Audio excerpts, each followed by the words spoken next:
Hello, my crafty friends. It's Brenda from My Paper Crafting Life, and I wanted to pop in today to talk to you about the noteworthy Simple Page Kit number 12, the one for December. It is such a fun kit, and you know me, I cut things apart and I make them my own, and that's exactly what I've done with this page. Now, if you pop in while I'm doing this live, be sure to say hello to me so I can say hello back to you. This is a fun kit. It has a lot of different patterns in it, and it's got some beautiful stripes. I'm going to hold it a little closer so you can see the original kit, which is beautiful in itself. But I just like to cut things apart and make them my own, and so that's what I did. And I'm going to share this with you in craft notes. I'm going to give you the whole pattern on how I did this, but for right now, I just want to show it to you. It's really a pretty kit. Okay, so I took it from this kit right here. You can see it better. You can see the papers better right here in the piece. And I brought it to this. What do you think, you guys? Do you like it? I know I like it. I like it a lot. And I wanted to share with you live some of the things that I did for it. Let's see if I can get a little glare out of Santa's face in both of the pictures on the end. That should help somewhat. Okay. So I cut apart, when I do this, I take the sheets and I cut them apart completely.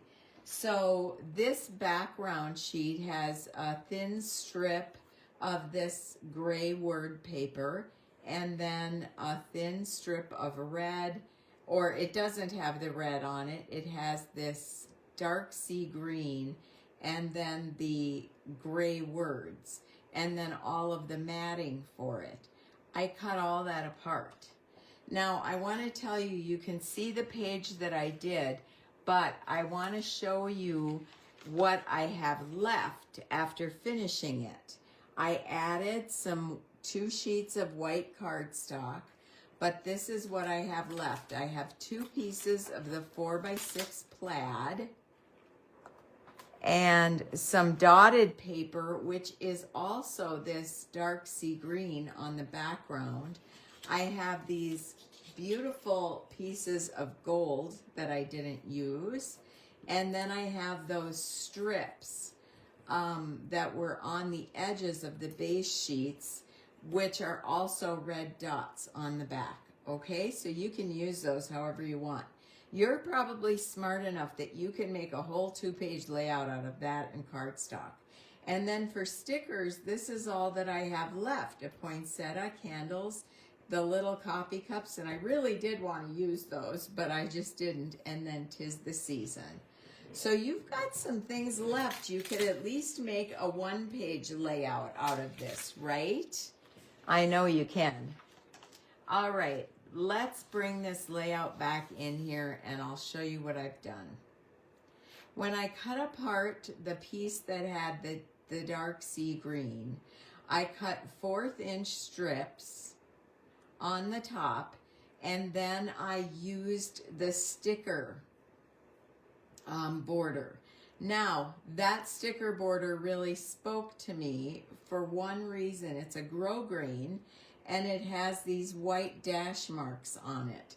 So we'll look at that, what I did with that later on. I cut these down to, I believe, 5x12. 4x12. I cut those down to 4x12. And then I used the peppermint stripe in the exact piece that it was, and I cut a 1/2 inch. I think I used the outsides of this outside edge and used those dotted ones for a piece underneath this gray. Okay, so underneath the gray I put the dotted, and then I put the peppermint stripe. And then I cut another 1/2 inch of this dark sea green to put to the bottom. Okay, so now you can see what I did. When you go to make this after you look at my craft notes, then you'll be able to know a little bit how I put this together. The pieces that I had left were this beautiful teal, dark sea green that was on both of the pages. Now I cut this down to 4 and, let's see, 4.5 I think was this one. Yep, I cut these down to 4.5 by 6.5. And then I had enough left to cut 2 4x4s, but 4.5 by 4.5. So that worked out really well, because when you cut this strip right here down to 4.5, you're going to be able to get a 6.5 and a 4.5 out of there. Okay? So now, when I put those down on the page in the way that I wanted them, first of all, aren't these pictures the cutest? They're the absolute cutest. My niece has an adorable family. I saw this ticking on this border, and I wanted that everywhere. So I put the little dash lines on this border up here that was plain, and I put it at the bottom of this border down here, which was plain. All you need to do that is your white gel pen. And mine, I've got a few. I've got a number 8 and a number 10. And it doesn't matter what you use. I just use that white ticking. Hi, Kimberly. I'm so glad that you stopped in. So I used that, and I also use that around the photos. I think that sometimes our white gel pen is forgotten, and what it can do to a layout. All of that is just such a nice look on the page, and it really frames off those photos when you're using a 1/2 inch larger, like this is a 4x6 and I used a 4.5 by 6.5. You've got that nice addition to the picture. And don't ever worry that your lines have to be straight. It's absolutely almost better if they're not straight, if they've got a little bit of crookedness in them. One of the easiest ways, and I've been showing this a lot lately, is to put big dots in the corners of whatever you're putting lines to, and then just follow it, just connect the dots. And it makes it a lot easier for you.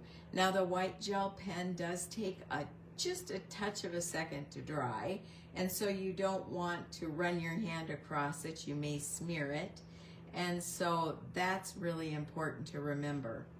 Now I put these photo mats 3 inches from the top, super easy with our new ruler that goes over, let me see if I can see it on my desk here anywhere.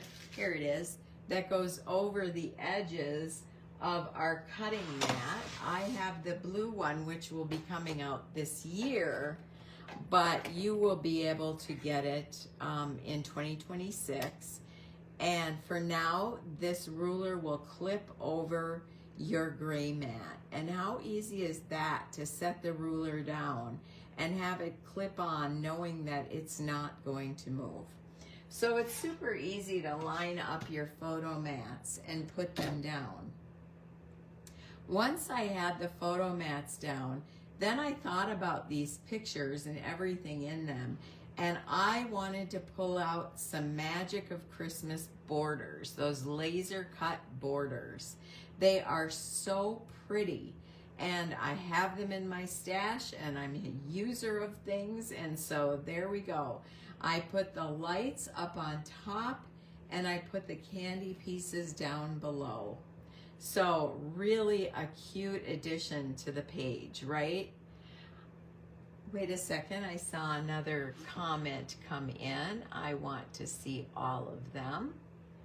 Okay, so it was really fun to add those borders. And then I had this peppermint stripe here, and I wanted a couple of really good clusters in there. And for those of you that just took our Inspired Memories class, we taught clusters and how to do them.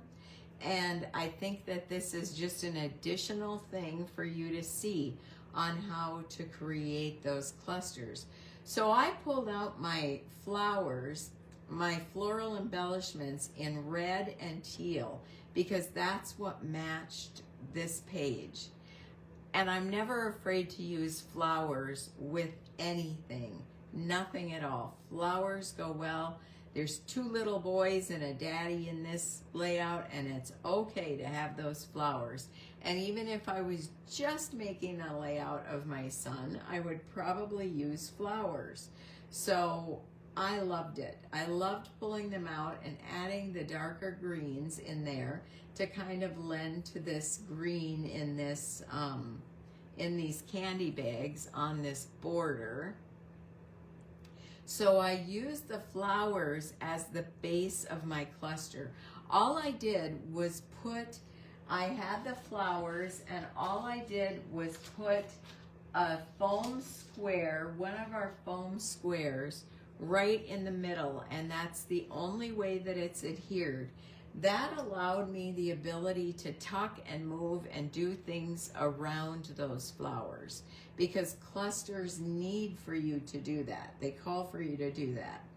So then I've got these floral clusters on the side and all my borders, and I thought, oh, I really want something to bring this in a triangular look across the page, right?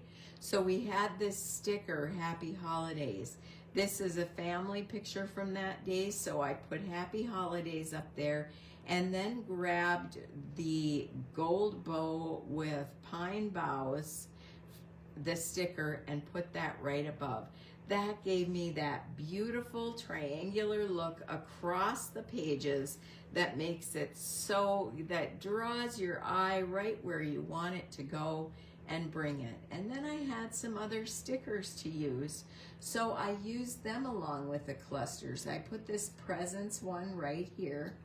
I tucked Christmas time underneath that flower, and aren't we so glad that I didn't adhere anything except just the middle?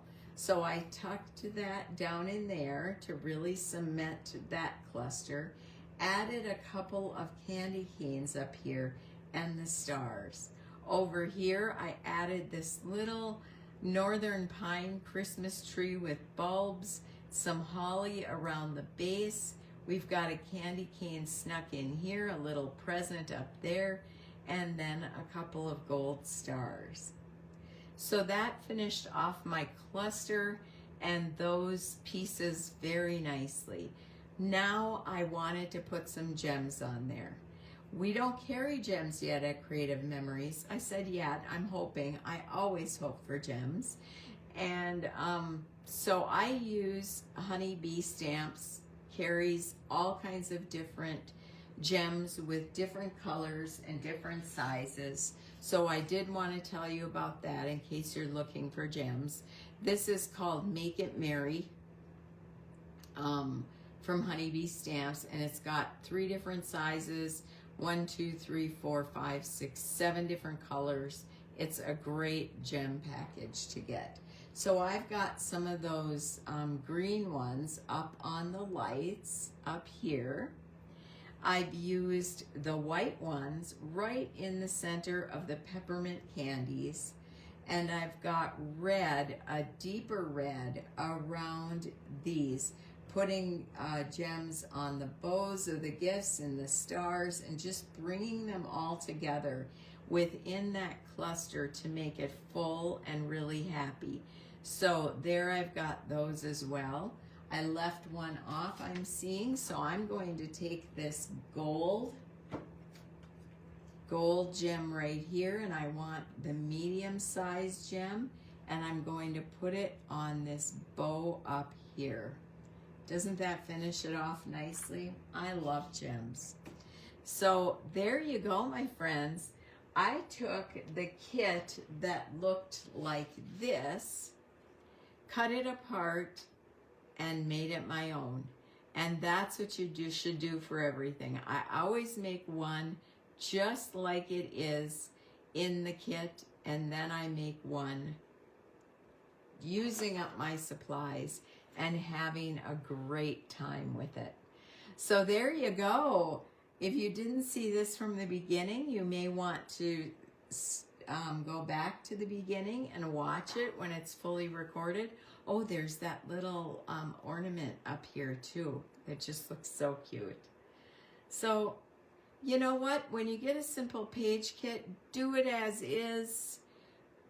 Cut it apart and make it your own. Just look for a pattern or go to one of our Creative Memories patterns on the virtual crop group. And this one I just did right out of my head from what I had, the pieces and the sizes that I had. So when you get this in Craft Notes, hang on to that, print off the PDF so that you have that and can work with that. All right, my friends, it was wonderful to come in and see you. It was wonderful to share my thought process behind this, to share how I make clusters, and to really use up all the product that is in this kit in a whole different and unique way. I hope that you have a great Wednesday evening, and I also hope that as you're looking forward to Christmas, that you are blessed and warm and happy. Thank you so much for stopping in. I'll talk to you soon.